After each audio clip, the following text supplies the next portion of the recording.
ഈ ഒരു വീഡിയോയിലൂടെ നമ്മൾ റെസ്ലിംഗുമായിട്ട് ബന്ധപ്പെട്ട ഡബ്ല്യുമായിട്ട് ബന്ധപ്പെട്ട വളരെ പ്രധാനപ്പെട്ട അപ്ഡേറ്റുകളാണ് നോക്കാൻ പോകുന്നത്. സോ അതിലേക്ക് പോകുന്നതിന് മുമ്പ് നിങ്ങളുടെ ഹെൽപ്പ് എനിക്ക് വളരെയധികം ഇമ്പോർട്ടൻ്റ് ആണ്. അതായത് ജസ്റ്റ് ഒരു ലൈക്ക്, സബ്സ്ക്രൈബ്. സോ എല്ലാവരും അത് ചെയ്തിട്ട് വീഡിയോ കാണാനായി ശ്രമിക്കുമെന്ന് ഞാൻ വിചാരിക്കുന്നു. ലൈക്കിൻ്റെ ടാർഗറ്റ് 200 പിന്നെ 1K സബ്സ്ക്രൈബേഴ്സിലേക്ക് നമ്മളിങ്ങനെ അടുത്തുകൊണ്ടിരിക്കുകയാണ്. സോ എല്ലാവരും അതിലേക്ക് എത്തിക്കുമെന്ന് വിചാരിക്കുന്നു. ആദ്യത്തെ അപ്ഡേറ്റ് എന്ന് പറയുന്നത്, നിങ്ങൾ എൻ്റെ കഴിഞ്ഞ വീഡിയോ ചെറുതായിട്ടൊന്ന് എടുത്തു നോക്കി കഴിഞ്ഞാൽ അതിനകത്ത് ഞാൻ പറയുന്നുണ്ട് ഡ്രൂ മക്കിൻഡിയറിൻ്റെ റിട്ടേൺ WWE പ്ലാൻ ചെയ്യുന്നുണ്ടെന്ന്. സോ അത് ഇന്ന് സംഭവിച്ചിരിക്കുകയാണ്. റോയിൽ നമ്മൾ ഡ്രൂ മക്കിൻഡിയർ റിട്ടേൺ ചെയ്തിരിക്കുകയാണ്. സാമി സൈനെ അറ്റാക്ക് ചെയ്തുകൊണ്ടാണ് അദ്ദേഹം റിട്ടേൺ ചെയ്തിരിക്കുന്നത്. എന്തായാലും ഒരു ഹീൽ ക്യാരക്ടറായിട്ടാണ് വന്നിരിക്കുന്നത്. For me Kevin Owens, Drew McIntyre, Seth Rollins പോലുള്ള താരങ്ങൾ ഹീൽ ക്യാരക്ടർ ചെയ്യുന്നത് വേറെ ലെവലാണ്. സോ അവർക്ക് ഹീൽ ക്യാരക്ടർ വളരെയധികം ചേരുകയും ചെയ്യും. സോ എന്തായാലും ഡ്രൂ മക്കിൻഡിയറിൻ്റെ റിട്ടേൺ ഉണ്ടായി. എന്തായാലും വളരെ മികച്ചൊരു റിട്ടേൺ ആണ്. മിക്കവാറും എനിക്കൊന്ന് അടുത്തൊരു 2 മാസത്തേക്ക് അദ്ദേഹം സാമി സൈനുമായിട്ടായിരിക്കാം ഫ്യൂഡ് ചെയ്യാൻ പോകുന്നത്. സോ എന്തായാലും അദ്ദേഹത്തിൻ്റെ റിട്ടേൺ പൊളിച്ചു. അടുത്ത അപ്ഡേറ്റ് എന്ന് പറയുന്നത്, എല്ലാവരും ചോദിക്കുന്ന ഒരു ചോദ്യമാണ്, എന്തുകൊണ്ടാണ് ഷിൻസുക്കെ നക്കമുറ ഇപ്പോൾ WWE ചാമ്പ്യൻ ആക്കിയതെന്ന്. സോ അതിനൊരു ഉത്തരം നമ്മുടെ ഡെവ് മെൽസർ പറയുന്നുണ്ട്. അദ്ദേഹം പറയുന്നത് ഇങ്ങനെയാണ്, അതായത് റെസ്ലിംഗ് നോവ എന്ന് പറയുന്നൊരു റെസ്ലിംഗ് കമ്പനിയുണ്ട്, ജപ്പാനുള്ള റെസ്ലിംഗ് കമ്പനിയാണ്. സോ ഒരു റെസ്ലിംഗ് കമ്പനിയിൽ ജനുവരിയിൽ നമ്മുടെ ഷിൻസുക്കെ നക്കമുറ റെസ്ൽ ചെയ്യാൻ പോകുന്നുണ്ട്. സോ അവിടെ ഒരു എക്സ്പോഷർ കിട്ടാനാണ്, അതായത് WWE ചാമ്പ്യനായിട്ടൊക്കെ ഷിൻസുക്കെ നക്കമുറ അവിടെ പങ്കെടുക്കാൻ ചെന്ന് കഴിഞ്ഞാൽ അത് WWEക്ക് നല്ലതാണ്. സോ അതുകൊണ്ട് ചാമ്പ്യനായിക്കൊണ്ട് അദ്ദേഹത്തെ വിട്ടേന്നാണ് നമ്മുടെ ഡേവ് മത്സർ പറയുന്നത്. സോ എനിക്കങ്ങനെ തോന്നുന്നില്ല. അതിനുള്ള കാരണം എന്ന് പറയുന്നത്, ഷിൻസുക്കെ നക്കമുറയ്ക്ക് ഈ ഒരു സമയത്ത് ഒരു ടൈറ്റിൽ എന്ന് പറയുന്നത് വളരെയധികം ഇമ്പോർട്ടൻ്റ് ആയിട്ടുള്ളൊരു സാഹചര്യമായിരുന്നു. സോ അതുകൊണ്ടായിരിക്കാം WWE അദ്ദേഹത്തിന് ആ ഒരു ടൈറ്റിൽ കൊടുത്തത്. കാരണം നമുക്ക് ട്രിപ്പിൾ എച്ചിൻ്റെ കീഴിൽ ഉയർന്നു വന്നൊരു താരമാണ് നക്കമുറ. സോ അങ്ങനെ അദ്ദേഹത്തെ പുറത്തേക്ക് അദ്ദേഹം കളയില്ല. സോ അതിൻ്റെ ഭാഗമായിട്ടായിരിക്കാം ഈ ഒരു ടൈറ്റിൽ കൊടുത്തിരിക്കുന്നത്. ഒരുപക്ഷെ റെസ്ലിംഗ് നോവ എന്ന് പറയുന്ന ഒരു ഷോ ഇല്ലെങ്കിൽ പോലും എനിക്ക് തോന്നുന്നു അദ്ദേഹം ടൈറ്റിൽ വിജയിക്കുന്നത്. പിന്നെ എലിനേറ്റിൻ്റെ ഇപ്പോഴത്തെ ഒരു അവസ്ഥ നോക്കിക്കഴിഞ്ഞാൽ അതിന് വലിയ രീതിയിലുള്ളൊരു ഫാൻ സപ്പോർട്ട് ലഭിക്കുന്നില്ല, ഒരു കോവിഡ് ടൈമിലൊക്കെ കിട്ടിയതുപോലെ. സോ എന്തായാലും നിങ്ങളുടെ അഭിപ്രായം എന്താണെന്ന് കമൻറ്റ് ബോക്സിൽ പറയുക. Shinsuke Nakamura ചാമ്പ്യനായത്. അടുത്ത അപ്ഡേറ്റ് എന്ന് പറയുന്നത് നമ്മുടെ പെൻറ്റഗൺ ജൂനിയറുമായിട്ട് ബന്ധപ്പെട്ടുള്ള അപ്ഡേറ്റാണ്. പെൻറ്റഗൺ ജൂനിയറിനെ നിങ്ങൾക്ക് എല്ലാവർക്കും അറിയായിരിക്കും. അദ്ദേഹം WWE വന്നിട്ടില്ലെങ്കിൽ പോലും അദ്ദേഹം നേരത്തെ പെർഫോം ചെയ്തിരുന്ന ലുച്ച ലിബറ പോലുള്ള റെസ്ലിംഗ് കമ്പനിയിൽ, ന്യൂ ജപ്പാൻ പ്രോ റെസ്ലിംഗിലൊക്കെ അദ്ദേഹം വേറെ ലെവൽ പെർഫോമൻസ് നടത്തിയൊരു താരമാണ്. എന്തായാലും അദ്ദേഹം ഇപ്പോൾ ഒരു ഫ്രീ ഏജൻ്റ് ആയിരിക്കുകയാണെന്നാണ് നമുക്ക് മനസ്സിലാക്കാൻ സാധിക്കുന്നത്. സോ ഈ ഒരു സാഹചര്യത്തിൽ WWE വിളിച്ച ഉറപ്പായിട്ടും അദ്ദേഹം വരുമെന്ന് തന്നെയാണ് തോന്നുന്നത്. കാരണം കുറേ നാളായിട്ട് അദ്ദേഹം മറ്റ് റെസ്ലിംഗ് കമ്പനിയിലേക്കൊക്കെ പോയിക്കൊണ്ടിരിക്കുകയാണ്. നമുക്കൊരു റെസ്ലറിൻ്റെ ഏറ്റവും വലിയ, അത് ഈ ഒരു ടൈപ്പ് ഓഫ് റെസ്ലിങ്ങിൻ്റെ ഏറ്റവും വലിയ പീക്ക് പോയിന്റ് എന്ന് പറയുന്നത് WWE ആണ്. സോ അവിടേക്ക് വരാനാണ് എല്ലാവരും ആഗ്രഹിക്കുന്നത്. സോ ഉറപ്പായിട്ടും പെൻറ്റഗൺ ജൂനിയറിനും അങ്ങനെ ഒരു ആഗ്രഹം ഉണ്ടായിരിക്കാം. സോ അതുകൊണ്ട് തന്നെ ഈ ഒരു ഫ്രീ ഏജൻ്റ് ആയി നിൽക്കുന്ന സമയത്ത് WWE അത്യാവശ്യം നല്ലൊരു ഓഫർ കൊടുത്തു കഴിഞ്ഞാൽ അദ്ദേഹം WWEയിലേക്ക് തന്നെ വരുമെന്നാണ് എനിക്ക് തോന്നുന്നത്. സോ മാസ്കിട്ട് റെസ്ലേഴ്സിൽ വളരെ മികച്ചൊരു റെസ്ലറാണ് പെൻറ്റഗൺ ജൂനിയർ.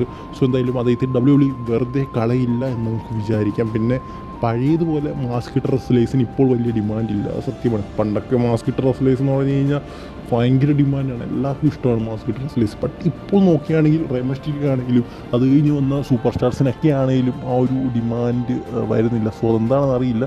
എന്തായാലും പെൻറ്റഗൺ ജൂനിയർ വന്നു കഴിഞ്ഞാൽ അത് മാറുമെന്ന് വിചാരിക്കും. ഇനി അടുത്ത അപ്ഡേറ്റ് എന്ന് പറയുന്നത്, നമുക്ക് എല്ലാവർക്കും അറിയാവുന്നൊരു കാര്യമാണ്, പോൾ ഹേമൻ ആരുടെയൊക്കെ കൂടെ നിൽക്കുന്നു, അല്ലെങ്കിൽ അവർ ആരുടെയൊക്കെ മാനേജറായിട്ട് നിൽക്കുന്നു, അവരെല്ലാം WWE ടോപ്പാണ്.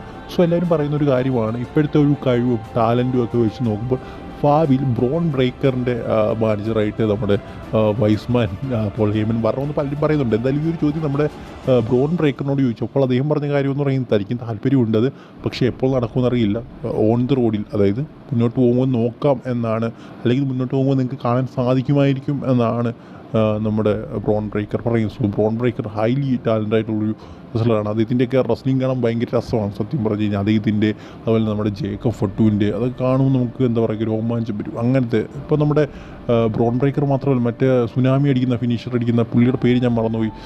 എന്തായാലും ആ ഒരു പുള്ളിയുടെയൊക്കെ റെസ്ലിംഗ് NXT എന്നൊക്കെ മാറും, അതായത് NXT നിന്ന് WWE എന്നൊക്കെ വരുമ്പോഴത്തേക്ക് അവരുടെ റെസ്ലിംഗ് കുറച്ചുകൂടെ കുറയാണ് ചെയ്യുന്നത്. പക്ഷേ WWEയിലേക്ക് വന്ന് ശേഷം വേറെ ലെവൽ റെസ്ലിംഗ് ആണ് ആ ഒരു താരമൊക്കെ കാഴ്ചവെക്കുന്നത്. അതിൻ്റെ പേര് ഞാൻ പെട്ടെന്ന് മറന്നുപോയി. സോ നിങ്ങൾ കമൻറ്റ് ബോക്സിൽ പറയുക ഇതിൻ്റെ പേര് അറിയാമെങ്കിൽ. സുനാമി ഫിനിഷർ മൂവുള്ള ഒരു വ്യക്തിയുടെ, ഞാൻ WWE ഫുള്ളായിട്ട് ഞാൻ കാണാത്തതുകൊണ്ട് എനിക്ക് ചിലരുടെയൊക്കെ പേര് കട്ടായി പോകും. സോ അതുകൊണ്ട് തന്നെ നിങ്ങൾ പറയുക എന്തായാലും.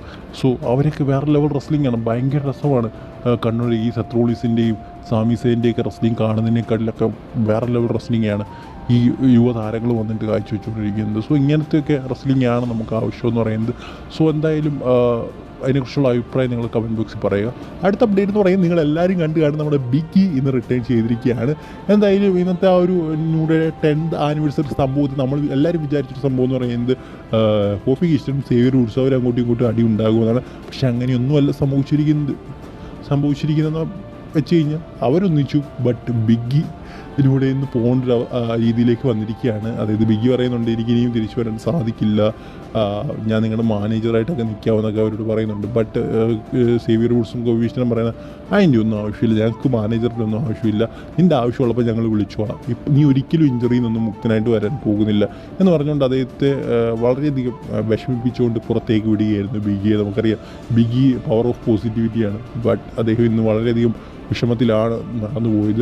സോ ഇതിലൂടെ ഒരു കാര്യം നമുക്ക് ഉറപ്പിക്കാം, അതായത് ബിഗ്ഗിയുടെ റിട്ടേൺ എന്ന് പറയുന്നത് 100% ഉറപ്പായിട്ടുള്ളൊരു കാര്യമാണ്. ഇവിടെ ഒരു എന്താ പറയുക സ്റ്റോറി ലൈൻ പ്ലാൻ ചെയ്യുന്നുണ്ട്, അതെന്തായാലും നമുക്കറിയാൻ സാധിക്കുന്നുണ്ട്. സോ ബിഗ്ഗി റിട്ടേൺ ചെയ്യില്ല എന്ന് നമ്മൾ വിചാരിച്ചിരിക്കുന്ന സമയത്താണ് ഇങ്ങനൊരു സംഭവം WWE കൊണ്ടിടുന്നത്. ഇതിനെ വലിയ ഹൈപ്പും ചെയ്ത് WWE കാണിച്ചിട്ടില്ല. സോ ഇതിൻ്റെ പിന്നിൽ വലിയൊരു കഥ തന്നെ ഒളിഞ്ഞ് കിടപ്പുണ്ട്. സോ ബിഗ്ഗി ഉറപ്പായിട്ട് റിട്ടേൺ ചെയ്യും എന്ന് തന്നെയാണ് എനിക്ക് തോന്നുന്നത്. എന്തായാലും കോഫി കിസ്റ്റൻ സേവിയർ വുഡ്സ് ഇപ്പോഴത്തെ അവരുടെ ടോൺ വെച്ച് നോക്കുമ്പോൾ അവർ മുന്നോട്ട് പോയി ഒരു ടാഗ് ടീമായിട്ട് തന്നെയാണ് തോന്നുന്നത്. സോ എന്തായാലും നിങ്ങളുടെ അഭിപ്രായം എന്താണ്? കമൻറ്റ് ബോക്സിൽ രേഖപ്പെടുത്തുക. WWE കാണുന്നവരെ ഗുഡ് ബൈ. ഇനി അടുത്ത അപ്ഡേറ്റ് എന്ന് പറയുന്നത് എല്ലാവരും ചോദിക്കുന്ന ഒരു കാര്യമാണ്, റോമൻ റെയിൻസിൻ്റെ അടുത്ത ഒപ്പോണൻ്റ് ആരായിരിക്കുമെന്ന്. എന്തായാലും അതിനൊരു ഉത്തരം കിട്ടുമെന്ന് ചോദിച്ചു കഴിഞ്ഞാൽ ചെറുതായിട്ട് കിട്ടിയെന്ന് പറയാം. അതായത് ചിലപ്പോൾ സോളോ സിക്കാവോ ആയിരിക്കും റോമൻ റെയിൻസിൻ്റെ അടുത്ത ഒപ്പോണൻ്റായിട്ട് വരിക എന്നാണ് നമുക്കറിയാൻ സാധിക്കുന്നത്. നമുക്കറിയാം ഇപ്പോൾ അവർക്കുണ്ടായ ഇഷ്യൂ എന്നും അതുപോലെ തന്നെ ആരാ ട്രൈബൽ ചീഫെന്നും ഒഫീഷ്യൽ ട്രൈബൽ ചീഫെന്നും സർവൈവർ സീരീസ് കഴിഞ്ഞിട്ടും പറഞ്ഞിട്ടില്ല. സോ അതുകൊണ്ട് തന്നെ ഇവർ തമ്മിലൊരു മാച്ച് വരും, എന്നിട്ട് അതിൽ ആരാണ് ട്രൈബൽ ചീഫ് എന്നൊരു കാര്യം വ്യക്തമാകുമെന്നാണ് എനിക്കറിയാൻ സാധിക്കുന്നത്. എന്തായാലും ഈ ഒരു മാച്ച് വരണമെങ്കിൽ ഒരു പക്ഷേ റോയൽ റംബിൾ വരെ ചിലപ്പോൾ നമുക്ക് കാത്തിരിക്കേണ്ടതായിട്ട് വരും. സോ അതുകൊണ്ട് തന്നെ എനിക്ക് തോന്നുന്നില്ല റോയൽ റംബിൾ വരെ ഈ ഒരു മാച്ച് നീട്ടി വെക്കുമെന്ന്. അതിന് മുമ്പ് തന്നെ വരാനുള്ള സാധ്യതകളുണ്ട്. ചിലപ്പോൾ സാറ്റർഡേ നൈറ്റ് മെയിൻ ഇവൻറ്റിലോ അല്ലെങ്കിൽ ഏതെങ്കിലും ഷോയുടെ മെയിൻ ഇവൻറ്റിലൊക്കെ വരാനുള്ള സാധ്യതകളുണ്ട്. സോ എന്തായാലും നിങ്ങളുടെ അഭിപ്രായം എന്താണ്? റോമൻ റെയിൻസിൻ്റെ അടുത്ത ഒപ്പോണൻ്റ് ആരായിരിക്കണം? എന്തായാലും പറഞ്ഞു കേൾക്കുന്ന പേര് സോളോ സിക്കാവോടെയാണ്. സോ എന്തായാലും നടക്കുമോ ഇല്ലയോ എന്നൊക്കെ നമുക്ക് കണ്ടു തന്നെ അറിയണം.